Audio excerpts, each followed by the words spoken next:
If you want to connect a printer to Samsung Galaxy A56 5G, you can try to do that by going to Settings, and then in the settings you can choose Connections, scroll down to find more connection settings, and let's go over here, and then we have Printing. Now first we can make sure that print service is enabled, and you can tap on default print service in order to try to search for your printer. Try to find it over here. If you manage to find it, then of course you can select it. If not, then you might need to download additional plugin. So we can go back to printing and choose download plugin. You will be redirected to the Google Play store, where we have different services or plugins.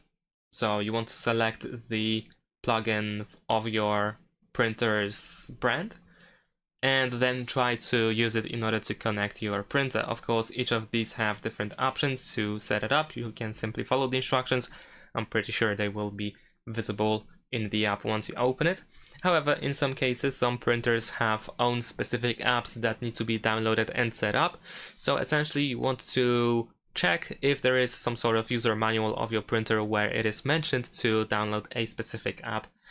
So you can use, of course, the Google Play Store to find the app and install it on your phone.